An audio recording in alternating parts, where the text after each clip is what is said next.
사도 바울이 로마서 7장에서 굉장히 이제 우리 속사람과 겉사람의 싸움을 굉장히 말씀을 많이 해주고 있거든요. 이제 자기를 빗대서 내가 하지만은 거기서 사도 바울을 의미하는 사도 바울을 말하기보다도 율법 아래 있는 자들의 그런 고통을, 그런 외침을, 답답함을 말하고 있다라고 이렇게 우리가 볼 수 있죠.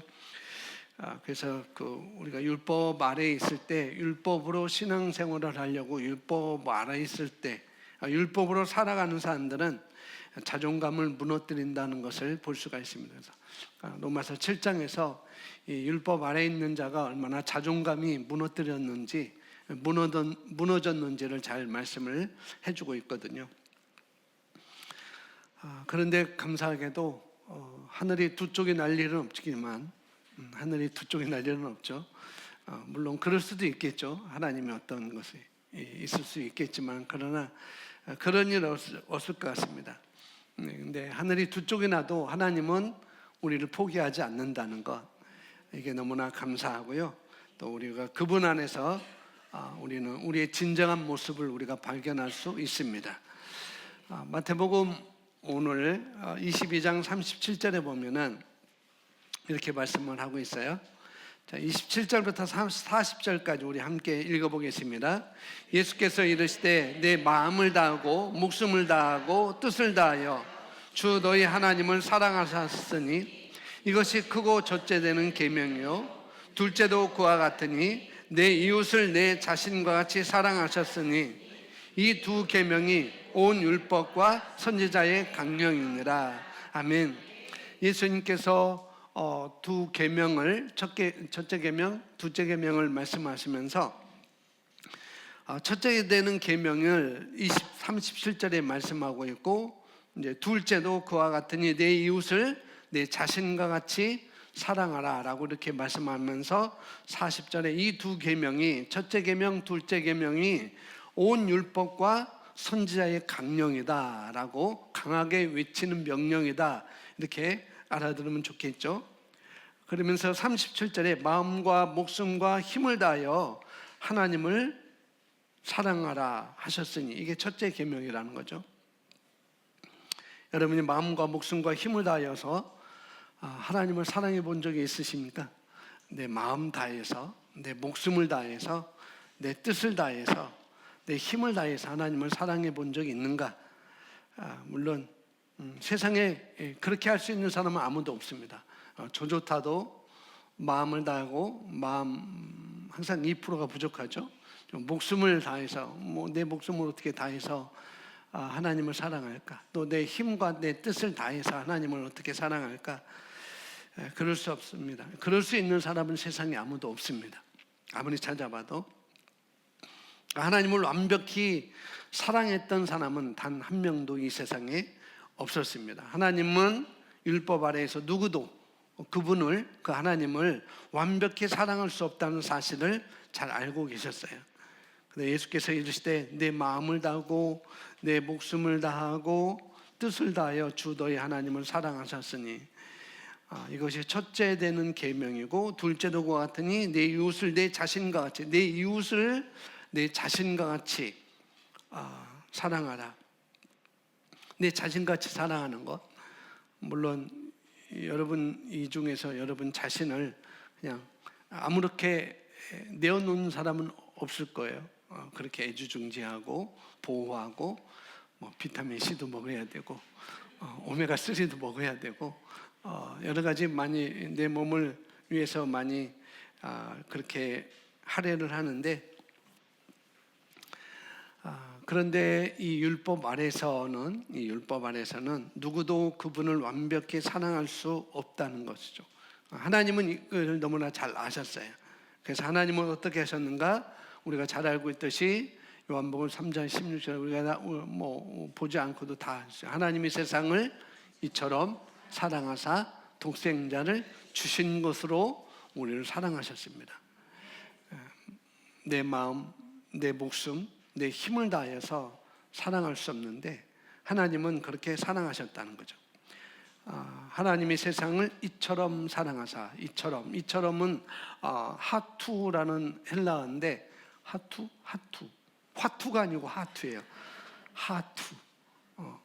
하투라는 헬라어 단어인데 이런 방식으로밖에, 그런 뜻이 있습니다. 하나님이 하나님 우리를 사랑하셨는데 이런 방식밖에 없어서, 그 방식이 뭐예요? 독생자를 주신 거라는 거죠. 이 방식밖에 없어서 그 방식을 하셨다는 거죠. 그래서 우리가 요한복음 3장 16절 읽을 때, 우리가 생각하고 고백할 때 이처럼이라는 단어를 좀 읽을 때마다 하나님의 깊은 사랑을 좀 느낄 수가 있다는 거죠. 이런 방식밖에 없었다는 거, 이것밖에 없었다는 것. 다른 것 있으면 다른 것으로 했을 텐데 이것밖에 없어서, 이 방식밖에 없어서 아들 독생자를 내어주는, 아들 독생자를 죽일 수밖에 없는 이 방식으로만, 이 방식밖에 없어서 그렇게 우리를 사랑하셨다는 것. 그래서 이것을 우리가 이처럼, 이런 방식으로, 이것밖에, 이것을 우리가 읽을 때마다 하나님의 깊은 사랑이 우리가 느껴질 수 있다는 것이죠. 하나님은 아들 예수님을 이 땅에 보내실 때 그 행동을 통해서, 이 보내시는 그 행동을 통해서, 그 보내시는 건 행동이잖아요. 보내시는 행동을 통해서 우리에게 이렇게 말씀하십니다. 너희가 나를 내 마음을 다해서, 내 목숨을 다해서, 내 힘을 다해서 나를 사랑할 수 없다는 걸 내가 너무 잘 알지. 너희가 아무리 그렇게 하려고 해도 거기에 다다를 수 없다는 걸 내가 너무나 잘 알지. 그러니 이제 나를 봐.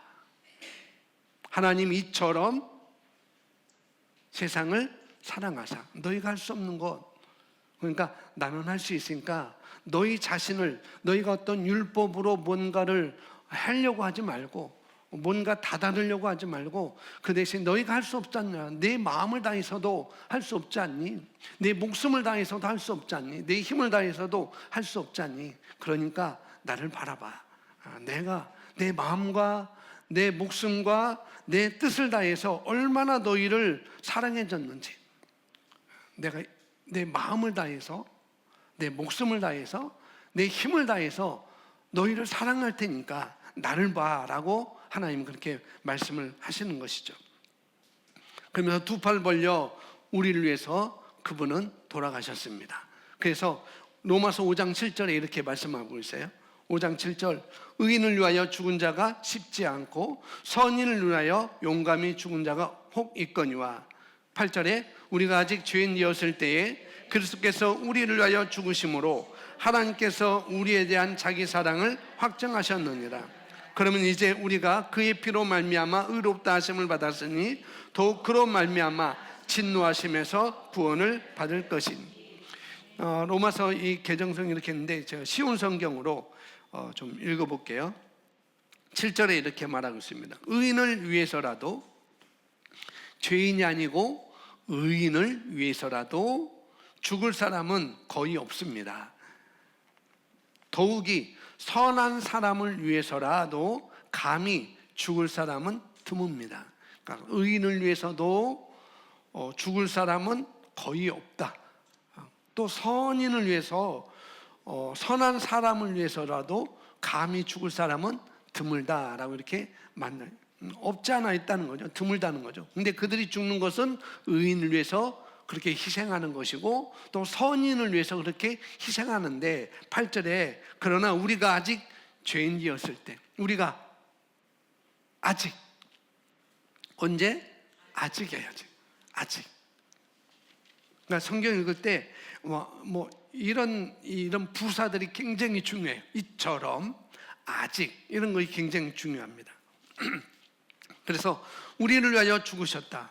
아직 죄인이었을 때, 그러니까 의인을 위해서 죽을 사람이 거의 없고, 선인을 위해서도, 선한 사람을 위해서도 감히 죽을 사람이 드물지만, 그런데 우리가 아직 죄인이었을 때 그리스도께서 우리를 위하여 죽으셨습니다.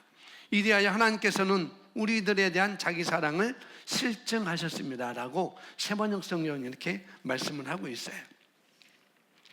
그래서 우리가 십자가를 생각하는데, 십자가는 하나님을 향한 우리의 완벽한 사랑, 내 마음을 다하고 내 목숨을 다하고 내 힘을 다해서 그런 완벽한 사랑과 헌신을 보여주는 그런 증거가 아니라는 거예요. 다시 말해, 십자가는 하나님을 향해서 저와 여러분이 완벽한 사랑과 완벽한 헌신을 보여주는 증거가 아니라는 거예요. 반대로 뭐예요? 십자가는 내가 아직 죄인 되었을 때 예수님을 보내 우리를 위해서 죽게 만드실 정도로 완벽한 하나님의 사랑과 거저 주신 은혜를 보여주는 증거라는 거죠. 거꾸로 내가 뭔가를 올려드리는 그런 증거가 아니라 도리어 내려오심의 증거를 보여주는 것이 바로 십자가라는 것이죠. 그래서 아까 처음에 얘기했던 마태복음 22장, 내 마음과 내 목숨과 내 힘을 다해서 하나님을 사랑할 수 있는 그런 존재가 아무도 없다는 거예요. 근데 하나님은 도리어 그런 사랑으로 우리를 사랑해 주셨다는 것. 하나님이 세상을 이처럼 사랑하사 독생자를 주신 것을 통해서 그 증거를, 그 거저 주시는 은혜를 우리가 보여주신 증거가 바로 십자가라는 것이죠. 우리가 하나님을 완벽히 사랑했기 때문에, 우리가 하나님을 완벽히 헌신했기 때문에 예수님이 우리를 위해서 목숨을 내어주신 게 아니라는 거예요. 너희가 이렇게 노력했으니까, 내 목숨을 다해서, 내 마음을 다해서, 내 힘을 다해서 내가 이렇게 했으니까 내가 너를 위해서 내 목숨을 내어줄게, 그런 게 아니라는 거죠. 예수님은 그분 자신의 완벽한 사랑으로, 하나님의 그 은혜로운 사랑으로 저와 여러분을 위해서 보혈을 흘려주셨습니다. 그래서 우리가 그 보혈 때문에 하나님을 경배하게 되는 것이고, 우리가 그 보혈 때문에 우리가 은혜 안으로 들어오게 되는 것이죠. 성경은 분명히 그렇게 말씀을 하고 있습니다. 요한일서 4장 10절에 또 사랑에 대해서 말씀을 하고 있는데, 함께 있습니다. 사랑은 여기 있으니 우리가 하나님을 사랑한 것이 아니요 하나님은 우리를 사랑하사 우리 죄를 속하게 하여 화목제물로 그 아들을 보내셨습니다. 여기 보면 사랑은 여기 있었다는 거예요. 사랑은 여기 있었는데 우리가 하나님을 사랑한 것이 아니에요. 내 마음과 내 목숨과 내 힘을 다해서 뭔가 하나님을 완벽하게 사랑하고 헌신한 게 아니라는 거죠. 하나님이 도리어 하나님이 우리를 사랑하셨기 때문에, 하나님이 세상을 이처럼 사랑하사 독생자를 주신 것, 우리 죄를 속하게 해서 아직 뭔가 이루어지지 않았을 때, 아직 죄인이었을 때 우리를 그 죄에서 구원, 구출, 해방시키기 위해서 화목제물로 그 아들을 보내주셨습니다 라고 말씀하고 있습니다. 그래서 하나님을 향한 우리의 사랑이 아니라, 물론 내가 하나님을 사랑합니다, 내가 예수님을 사랑합니다 라고 우리는 고백할 수 있죠. 고백할 수 있는데, 그런데 하나님을 향한 우리의 사랑이 아니라 우리를 향한 하나님의 사랑, 그것이 바로 새 언약의 핵심이라는 거죠. 그걸 말씀을 해주고 있어요. 그러니까 우리는 하나님의 과분한 사랑을 받았어요. 우리는 하나님의 과분한 은혜를 받고 그분의 사랑만 자랑하는 새로운 세대를 우리가 일으켜야 된다는 거죠. 나는 하나님의 사랑을 너무나 과분하게 받았다, 나는 하나님의 은혜를 너무나 과분하게 받았다 라고 고백할 수 있고 자랑할 수 있는 그런 세대를 우리가 세워야 된다는 그런 우리의 책임이 있는 것입니다. 그래서 우리가 그분의 사랑을 받아들이면 어떤 결과가 나타나는지 성경은 우리에게 또 말씀을 해주는데, 이어서 11절에 어떤 결과가 나타나는지, 어떤 열매가 나타나는지 보여주겠습니다. 11절 함께 있습니다. 사랑하는 자들아,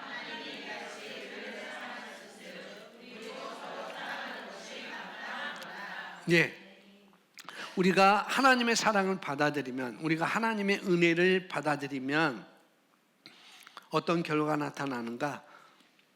우리도 서로 사랑하는 것이 마땅하다는 것. 이게 결과고 이게 열매라는 것입니다. 지금 우리는 서로 사랑합니다. 그죠? 서로 사랑해요. 남편과 아내도 그렇고 또 믿음의 공동체 안에서 우리가 서로 사랑해요. 왜 사랑할까요? 말씀에서 사랑하라고 하니까. 그래서 사랑하는 거예요. 그런데 그 사람이 왜 사랑하는가? 그런데 말씀에서 말하는 것보다도 뭐냐면은 그 사람이 내게 아무런 잘못을 하지 않았기 때문에 사랑하는 것이 대부분이에요. 그 사람이 나에게 상처를 주지 않았기 때문에 사랑하는 것이 대부분입니다. 근데 그 사랑은 어느 순간인가는 나에게 잘 대해주기 때문에, 나를 잘해주기 때문에, 아무런 나에게 해를 끼치지 않았기 때문에 사랑하죠. 그러나 대부분 이 사람은 어느 순간 그 사람이 나에게 뭔가 아픔을 주는 순간 그 사랑은 싸그리 없어져 버려요. 대부분 그렇습니다. 은서야 사랑해 라고 하지만 은서가 나한테 해코지했다. 그러면 그 은서는 사라져요. 그러니까 우리가 사랑한다라고 고백하지만은 이게 부부간의 관계도 그렇고 부모와 자녀의 관계도 그렇고 이게 모든 믿음의 형제 안에서도 관계가 다 그렇다는 거죠. 그 사람이 내게 뭔가 아픔을 주었다고 생각할 때 그 사랑은 없어져 버려요. 근데 보시는 것처럼 먼저 하나님의 사랑이 여기서 나오고 있어요. 그 사랑이 뭔지 덜 말 안 해도 우리는 앞 성경을 통해서 우리가 알 수가 있습니다.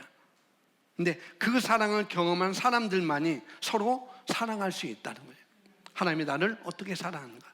내가 목숨을 다해서, 내 마음을 다해서, 내 힘을 다해서 하나님에 대한 사랑을 표현하지 못했는데, 할 수도 없고, 근데 그분은 도리어 그런 마음과 그런 목숨까지 내어주셔서 우리를 사랑하신 것. 하나님이 세상을 이처럼 사랑하사 이 방법으로 사랑하신 것. 그래서 그런 사랑을 우리가 경험하고 실제적으로 내 삶에 경험하고 가는 사람들만이 서로 사랑할 수 있다는 거죠. 그 사랑은 그 사람이 나에게 잘해주든 잘해주지 않든 그 사랑은 식어지지 않아요. 그 사랑은 늘 표현할 수가 있습니다. 그 사랑은 늘 나타나게 되어 있어요. 그래서 여기 서로를 향한 사랑은 하나님 안에 충만한 하나님의 사랑이 밖으로 흘러 넘치는 거예요. 사랑하는 자들아 하나님이 이같이 우리를 사랑하셨은즉 우리도 서로 사랑하는 것이 마땅하다. 이게 뭐냐면은 하나님의 사랑을 경험했기 때문에 그 우리 안에 내 안에 이 충만한 하나님의 사랑이 밖으로 흘러 넘칠 수밖에 없다는 것을 11절에서 말씀을 해주고 있어요. 그러니 먼저 하나님의 사랑으로 충만하지 않고는, 내가 하나님의 사랑으로 충만하지 않고는 남들을 사랑할 수 없다는 것이죠. 근데 그 사랑은 에로스적인 사랑일 수 있고 필레오적인 사랑일 수 있어요. 근데 아가페적인 사랑은 여기서 나올 수가 없다고 이렇게 말씀을 하고 있는 거라는 거죠. 하나님의 사랑이 차고 넘치면, 이 하나님의 사랑이 차고 넘치면 억지로 애쓰지 않아도, 내가 애쓰지 않아도 그 사랑이 내게 어떤 상처를 줬어도 그 율법을 이루게 되는 것입니다. 그래서 성경은 로마서 13장 10절에 사랑에 대해서 이렇게 말씀하는데, 사랑은 이웃에게 악을 행하지 아니하나니 그러므로 사랑은 뭐예요?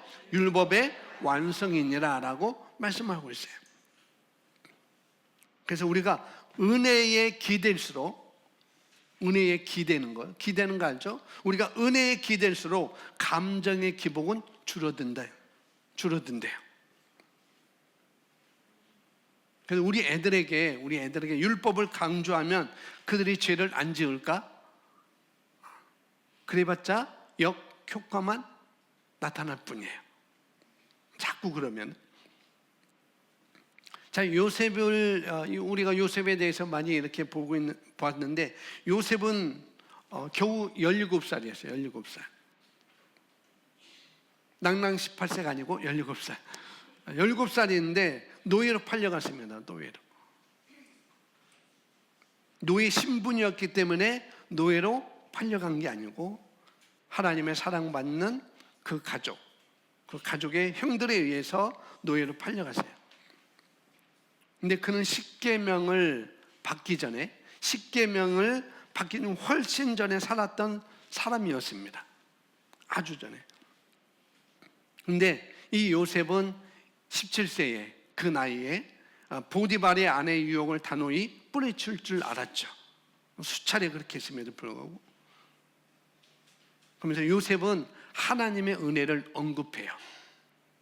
창세기 39장에 보면은 이렇게 말씀합니다. 제가 많이 중간에 없애버렸는데 39장 9절 그 다음에 40절에 이렇게 나와 있는데 보면 이 집에는 나보다 큰 이가 없으며, 요셉이 오죠. 이 집에는, 이 보디발 집에는 나보다 큰 이가 없으며 라고 이렇게 말합니다. 그러면서 내가 어찌 이 큰 악을 행하여 하나님께 죄를 지으리까 라고 말하는 거죠. 그러니까 보디발의 아내가 자기를 성적으로 유혹할 때 단호히 뿌리칠 줄 알았다는 것이죠. 왜? 하나님의 은혜를 알았기 때문에. 이 사람은, 이 요셉은 십계명이 아닌, 십계명에서 분명히 말하죠. 간음하지 말라라고 말씀하는데 이 십계명이 아닌 하나님의 은혜를 따라 이 요셉은 행동한 것입니다. 왜냐하면 요셉은 하나님과 살아있는 관계를 맺고 있었어요.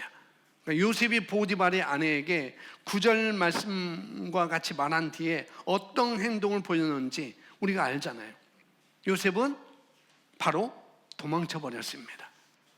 도망치는 과정에 자기 옷이 그만 보디발의 아내 손에 잡혔지만은 그 상황에서 이 요셉은 17살 나이에 도망치는 것, 곧바로 도망치는 모습을 볼 수가 있죠. 그래서 오늘날 예수님 믿는 우리 청년들은 물론이고 그리고 청소년들도 이 유혹의 대상에서 어떻게 해요? 도망칠 줄 알아야 된다는 거죠. 물론 청년들, 청소년뿐만 아니라 우리 모두 다 이런 유혹의 대상에서 우리가 도망을 칠 줄 알아야 한다고 저는 생각해요. 그 유혹의 대상에서 도망치는 건 전혀 창피한 일이 아니라는 거죠. 이 요셉이라는 이 청년이 보디발의 아내에게서 도망친 것은 자신의 육신을 믿지 않았기 때문에, 내 육신, 자기 육신을 믿지 않았죠. 육신의 마음은 언제나 변할지 모르니까, 자기 마음은 언제나 변할지 모르니까 이 요셉은 그 현장에서 도망을 친 거라는 것이죠. 사도 바울도 젊은 자기 제자 아들과 같은 디모데에게 그런 유혹의 대상에서 도망치라고 조언을 하는 것을 볼 수가 있습니다. 디모데후서 2장 22절 보시면은 함께 있습니다. 또한 너는 청년의 정욕을 피하고 주를 깨끗한 마음으로 부르는 자들과 함께 의와 믿음과 사랑과 화평을 따르라. 아멘. 이 청소년과 우리 청년들에게 자신의 육신, 내 육신을 믿지 말고, 내 육신을 믿지 말고, 그래서 우리가 부모님들은 이 바울이 지금 디모데 어린 그 청년인, 이 디모데 이때 나이가 얼마인지 모르겠어요. 여러분 찾아보시면 될 것 같아요. 이때 디모데 나이가 몇 세쯤 됐는지. 아마 젊은 지도자였던 것 같아요. 아직 결혼 전이었고, 근데 그는 이 디모데에게 이런 유혹의 대상에서 도망치라고 조언을 하는 것이죠. 그래서 우리 청년들, 또 우리 청소년들, 그 다음에 우리 모두에게 자신의 육신을 믿지 말고, 내 육신을 믿지 말고 어떤 인터넷 포르노를 피하는 것을 우리가 우리 자녀들에게 가르칠 줄 알아야 돼요. 그런 것들. 그래서 예전에 홈스쿨 했던 어디 성균관대인가? 그 교수님이 우리가 한번 참여하고 그랬었잖아요. 그분이 말하는데 컴퓨터를 아예, 자기는 컴퓨터를 아예 자녀들 방에 놓지 않고 볼 수 있는, 모든 가족이 볼 수 있는 거실로 옮겼다. 또 없애버렸다. 그러니까 그렇게 거실로 옮기는 것도 좋은 방법이다라고 이렇게 말을 한 것이 기억이 나요. 그리고 스마트폰, 컴퓨터보다도 스마트폰도 일정 시간 이후에는 그들에게 주어질 때 이 스마트폰도 일정 시간 이후에는 가족 모두 다 한 곳에 다 모아놓고, 부모들도 한 곳에 다 모아놓고 어떻게 해요? 모아두는 것도, 그 다음에 그 다음날 학교 갈 때 주는 것, 손에 쥐어주는 것, 그것도 좋은 방법이다라고 이렇게 말을 한 것을 들었습니다. 우리 부모들이 우리 자녀를 믿어줘야 되죠. 믿어주긴 주는데, 그런데 자기 육신을 믿지 말고, 우리 자녀들 자기 육신을 믿지 말고 유혹의 대상에서 도망치라고 가르쳐야 할 수 있어야 된다는 거죠. 이 지금 바울 사도는 디모데에게 그렇게 말씀을 하고 있어요. 그리고 우리 청년 남녀, 청소년 남녀는 요셉처럼 유혹의 자리를 피하는 법을 우리는 배워야 돼요. 어두컴컴하고 또 한적한 곳에 이 청춘 남녀, 청소년 남녀가 단둘이 있다면은 불타는 정욕을 감당할 수 없어요. 그런 자리를 피해야 되는 거예요. 지금 요셉이 그런 자리를 피하고 있는 거라는 거죠. 하나님은 결혼의 언약 안에서만 성을 즐기라고 이렇게 또 말씀을 하고 있는 것입니다.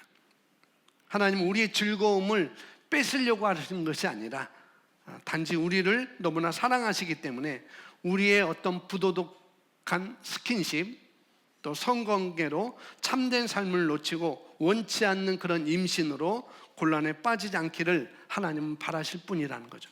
그래서 사도 바울을 통해서 또 그렇게 말씀하는 거고, 또 뭐예요? 요셉을 통해서 또 우리에게 그렇게 그림자로 보여주는 거라는 거죠. 하나님께서는 우리 눈에 넣어도 아프지 않을 만큼 우리 귀한 자녀를 사랑하시고, 그 자녀들이 정말 귀한 자녀이죠. 그래서 그분은 우리가 평생 한 사람과 복된 가정을 꾸미고 아름다운 자녀를 낳아 평생 살기로, 그렇게 하나님 그렇게 원하시고 그런 언약을 세워놓으셨어요. 그래서 하나님께서 하지 말라고 하는 것은 안 하는 것이 현명한 거라는 거죠. 혼전에 함부로 성관계를 맺지 말아야 됩니다. 하나님의 타이밍을 따르면 언제나 결과가 아름다워요. 그런 것도 우리가 볼 수 있어야 됩니다. 아울러 혹시 과거에 죄를 지었다 해도 우리가 정죄함이 없다는 사실을 또 우리가 기억해야 돼요. 수요일 날 말씀을 들었죠? 정죄함이 로마서 8장 1절. 그러니까 설령 우리가 그런 죄를 지었다 할지라도 우리는 뭐예요? 정죄함이 없다는 사실을 먼저 우리는 기억을 해야 합니다. 주님의 피가 우리를 눈보다 더 희게 했습니다. 아멘. 그래서 그분 안에서는 언제나 새로운 출발이 가능하다는 거예요. 이게 바로 은혜예요. 율법은 새로운 출발을 할 수 없어요. 왜? 나를 자꾸 죽이니까. 죄는 살아나고 나는 죽었도다라고 자꾸 하니까.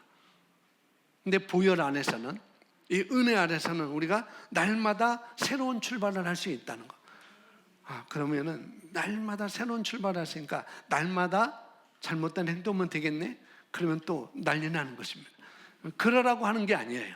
그죠? 여러분 이해가 가시죠? 그래서 자녀를 교육하고 우리 청소년들을 지도할 때는 신약에 나타난 이 하나님의 마음을 알려주는 것이 가장 중요합니다. 이게 중요해요. 그래서 우리 청소년들이 예수님을 개인적으로 어떻게 해요? 만날 수 있도록 이렇게 인도해 주고, 그리고 그분의 사랑을 받고 나면 누가 시키지도 않아도 어떻게 해요? 이들은 율법을 지키는 존재로 살아가는 것입니다. 그러니까 율법을 강요하는 것이 아니라 뭐예요? 하나님의 사랑을 알도록 해주는 것이 너무나 중요하다는 것이죠. 그래서 그분의 사랑을 받으면 자신을 사랑하기 때문에 알아서, 내 자신을 사랑하기 때문에 알아서 어떤 섹스나 중독, 술, 담배로 자신을 해치지 않게 합니다. 이렇게 살아갈 수 있어요. 그러니까 보혈이라는 은혜는, 이 하나님의 사랑이라는 은혜는 율법이 아니고 우리에게 은혜로 주어진 그 은혜는 초자연적인 절제력을 일으키는 능력이 있습니다. 이 요셉이라는 이 17세 이 학생이 그러니까 하나님의 은혜를 알았기 때문에 뭐예요? 절제력을 어떻게 해요? 일으키는 것이죠. 이 보디발 아내에서 도망치는 것. 그래서 은혜야말로 다음 세대의 변화를 위한 진정한 소망이라는 것입니다. 율법보다도 은혜가 우리 다음 세대에 대한 소망이라는 것을 우리가 아시면 좋겠습니다. 우리 마음속에 하나님의 은혜가 타오르도록 이 새로운 시대 우리 청소년 부모들이 필요하다는 것. 이 청소년들 우리 부모들이 필요하다는 것이죠. 그래서 오직 은혜만이 우리 다음 세대를 변화시킬 수 있어요. 율법을 가지고는 변화시킬 수 없습니다. 은혜를 가지고 변화시킬 수 있어요. 그러니까 율법을 강요해봐야 육신의 반항심만 끌어냅니다. 자꾸 여러분들이 아이들한테 율법을 강요해 보세요. 그럼 반항심만 자꾸 키워주는 거예요. 그래서 예수님을 한 번만 예수님 한 번 만나서 이 값없이 주시는 은혜를 단 한 방울만 맛봐도 우리 아이들은 완전히 변화되게 되어 있습니다. 그래서 율법으로 이렇게 하는 게 아니라 하나님의 이 생언약의 은혜를 알게 하는 것, 이게 굉장히 중요하다는 거죠. 멀리 갈 필요도 없이 여러분 자신의 삶을 돌아보시면 됩니다. 여러분 왜 예수님께 끌렸어요? 나는 왜 예수님께 끌렸는가? 나는 예수님께 왜 마음을 뒀는가? 율법과 은혜 중에서 무엇이 여러분을 예수님께 가도록 했는지 여러분 생각해 보세요. 우리 모두는 무엇보다도 한없는 하나님의 사랑과 그 은혜에 이끌려서 그분과 관계를 맺은 것이죠. 그러니 계속해서 그 은혜 속에서 자라가는 것입니다. 아멘. 갈라디아서 1장 6절에 말씀을 하고 있는데 1장 6절 7절 우리 함께 있습니다. 그리스도의 은혜로 너희를 부르신 이를 이같이 속히 떠나 다른 복음을 따르는 것을 내가 이상하게 여기노라. 다른 복음은 없나니 다만 어떤 사람들이 너희를 교란하여 그리스도의 복음을 변하게 하려 합니다. 아멘.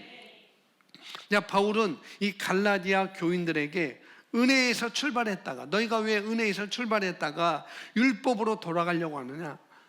너희가 은혜로 출발했으면은 율법으로 돌아가지 말아라 라고 이 사도 바울이 지금 경고를 하고 있는 것이죠.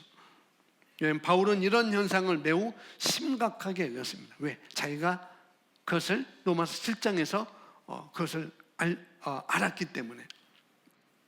그래서 은혜의 복음을 떠난 그 모든 복음을 변질된 복음이라고 사도 바울이 말을 하는 것을 오늘 성경에서 볼 수 있습니다. 다른 말로 십계명으로 어떤 우리가 율법으로 의로워지려는 것은 곧 그리스도의 복음을, 은혜의 복음을 변질시키는 거라는 거죠.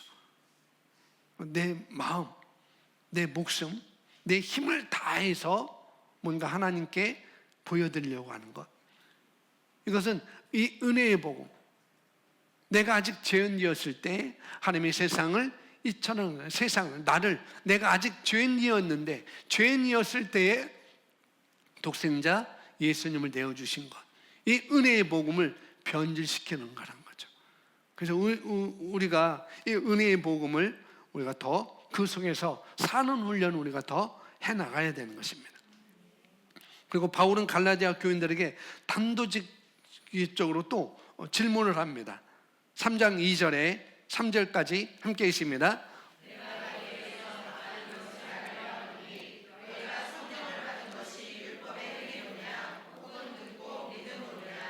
너희가 이같이 어리석느냐?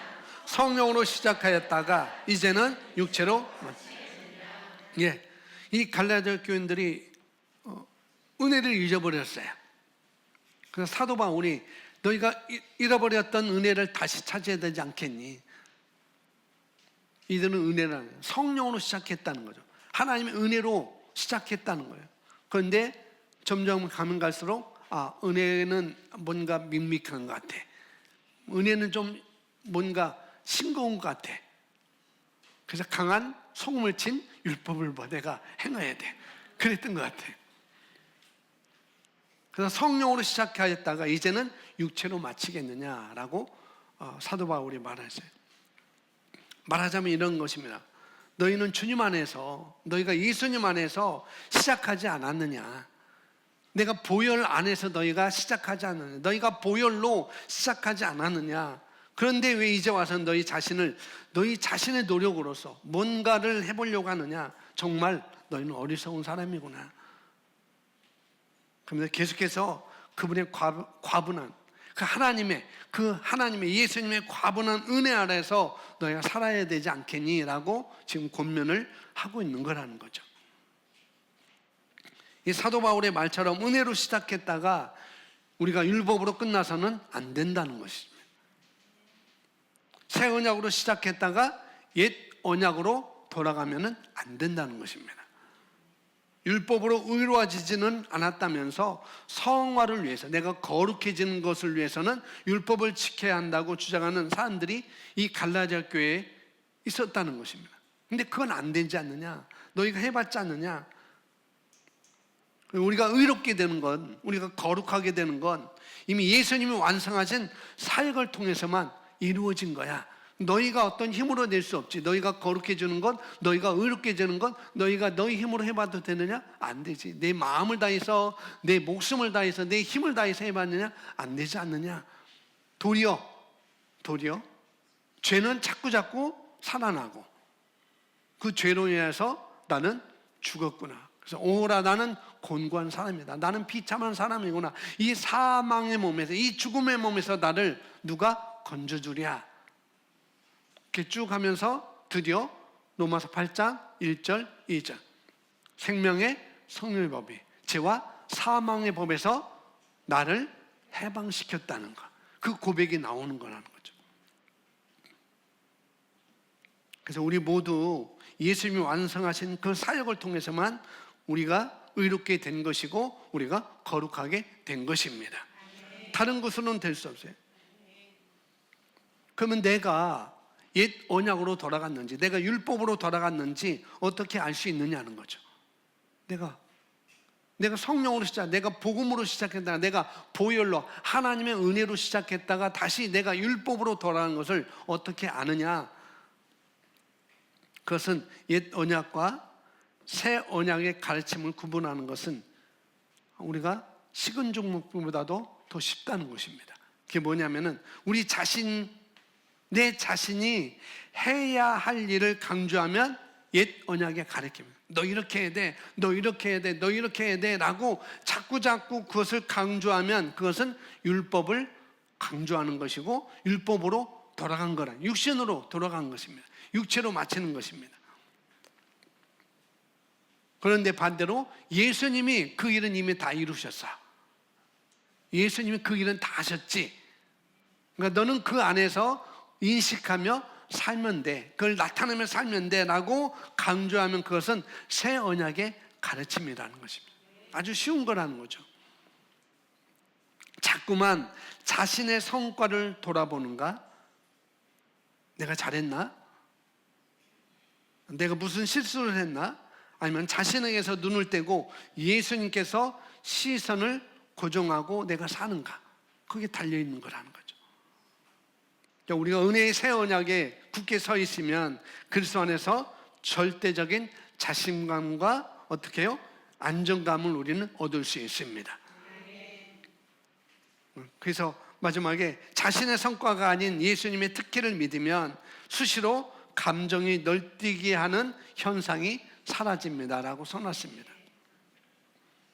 내 자신도 모르게, 우리 자신도 모르게 낡은 언약으로, 이 율법으로 돌아가는 성도가 많이 있다는 거예요.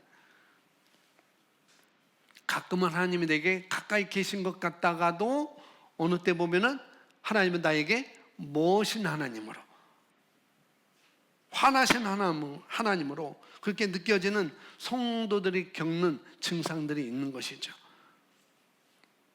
그것은 하나님의 은혜가 아닌 어떤 자신의 성과에 따라 자신을 평가하기 때문이에요. 내가 좀 이렇게 뭔가 잘한 것 같으면 하나님이 나에게 가까이 계신 것처럼 그렇게 느껴지고, 내가 뭔가를 잘못했다라면 하나님이 나에게 먼 것처럼 느껴지는 것, 어떤 자신의 노력으로, 어떤 자신의 자격으로 그렇게 평가하기 때문에 그런 거라는 거죠. 우리가 계속 이 은혜의 말씀을 우리가 듣고 공부하는 것처럼 예수님이 십자가 위에서 완성하신 일로, 이미 이루신 일로 인해 우리는 언제든지 하나님의 은혜를, 그 축복을 우리가 누릴 수 있는 존재라는 것입니다. 근데 그런데도 내 자신에게서, 우리 자신에게서 하나님의 복을 누릴 자격이 있다 없다. 나는 그 복을 누릴 자격이 있어. 나는 받을 자격이 없어. 이렇게 제멋대로 판단하는 사람이 너무나 많다는 거죠. 그렇게 판단하는 사람 보면서 예수님은 얼마나 안타까우실까. 내가 십자가에서 그 정도밖에 되지 않았겠니? 하면서 얼마나 안타까우실까. 오늘 바로 이 순간 우리가 자유롭고 또 생산적으로 살아야 할 수많은 사람들이 너무나 율법에 매여 있다는 거죠. 너무나 율법에 갇혀 있어요.